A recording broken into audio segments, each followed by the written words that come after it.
احتشام صاحب، یہ جو ابھی ایک ہم دیکھ رہے ہیں ایکسپریس ٹریبیون کی جو خبر ہے، اس میں بھی کہا جا رہا ہے کہ کراس سبسڈی جو ہے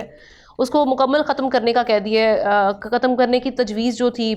اور ان کو ریلیف فراہم کرنے کی جو تجویز تھی گورنمنٹ کی جانب سے، آئی ایم ایف نے اس کو مسترد کر دیا۔ اب بیسکلی اس وقت ہم دیکھ رہے ہیں کہ جو آپ کا انڈسٹریل سیکٹر ہے، یہ کراس سبسڈی کے ذریعے 300 سے کم یونٹ استعمال کرنے والے خاندانوں کو سبسڈی فراہم کر رہا ہے، لیکن اب یہ اس کو ختم کرنے کی تجویز دی گئی ہے۔ تو آپ کیا سمجھتے ہیں، جو آئی ایم ایف نے اس کا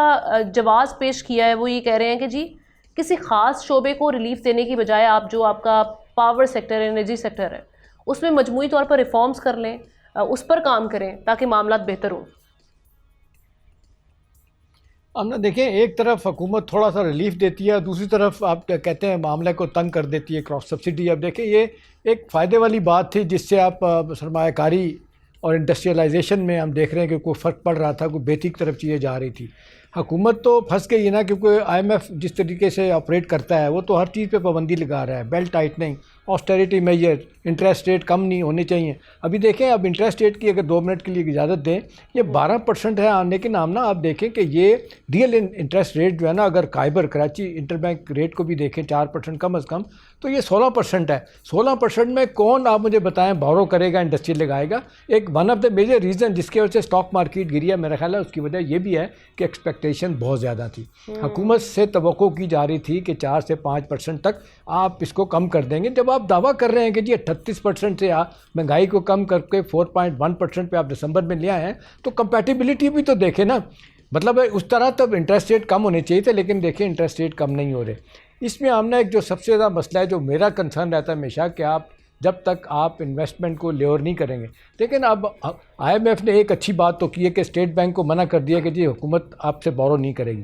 لیکن ساری کی ساری بورنگ کمرشل بینک سے ہو رہی ہے، اور کمرشل بینک جو ہے نا وہ ایڈمنٹ ہے، وہ لوگوں کو قرضہ دینے کے لیے تیار نہیں ہے، وہ پرائیویٹ سیکٹر کو قرضہ اس طرح دینے کے لیے تیار نہیں، اتنی شرائط رکھتے ہیں کہ آپ سوچ بھی نہیں سکتی۔ ان حالات میں یہ انویسٹمنٹ کرنا بڑا لوگوں کے لیے مشکل ہو جائے گا، اور پھر یہ گریٹر انڈر ٹیکنگ جو آپ کہتے ہیں جی انڈسٹریلائزیشن ہو، وہ نہیں ہو سکتی۔ ابھی کراس سبسڈی دیکھیں ہم نے، یہ لمحہ فکری ہے میرا خیال ہے۔ اب یہ تھوڑا بہت جو ہم دیکھ رہے ہیں کہ جس کی وجہ سے چیزیں مینیج ہو رہی تھی، اور وہ جس کو کہنا چاہیے کہ کہیں نہ کہیں ریلیف مل رہا تھا انڈسٹری کو، وہ اس پہ میرا خیال ہے بہت زیادہ زد پڑے گی۔ دوسری بات ہے، ہم نہ دیکھیں گے جو مہنگائی کی آپ نے بات کی، آج میں سن رہا تھا اپنے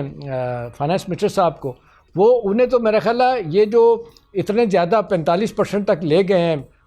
کیا کہتے ہیں، جو تنخواہ دار طبقہ ہے ان پہ ٹیکس لگا دیا، اور 10% سرچارج بھی شامل کریں، تو یہ کہاں سے کہاں چلا جاتا ہے۔ وہ کہہ رہے ہیں کہ جی دیکھیں، تو نہ تو ان کو سی وی ٹی دینا پڑتا ہے، نہ ان کو سپر ٹیکس دینا پڑتا ہے۔ بھائی آپ سی وی ٹی بھی لے لیں، سپر ٹیکس بھی لے لیں، لیکن یہ 45% سے تو نیچے آئے نا۔ میرا خیال ہے یہ بہت زیادتی کی جا رہی۔ دوسرا ہم نے دیکھیں مہنگائی والی بات جو ہے، یہ اگر واقعی آپ چاہتے ہیں نا کہ مہنگائی ہو، تو پرائس اسٹیبلٹی تو کہیں اچیو کریں نا۔ آپ نے جب تک یہ ایک گریٹر گروتھ لیول آپ نے اچیو کرنا ہے، تو اس کے لیے مہنگائی ٹھیک ہے، اس میں انٹرنیشنل کموڈٹی پرائس کا بھی مسئلہ ہے، اس میں انرجی ٹیرف بھی آتی ہیں، اس میں پیرشیبل فوڈ کی بھی بات ہوتی ہے، لیکن اصل بات یہ ہے کہ بھئی جو حکومت کا کام ہے، حکومت صحیح معنوں میں اس مہنگائی کی رفتار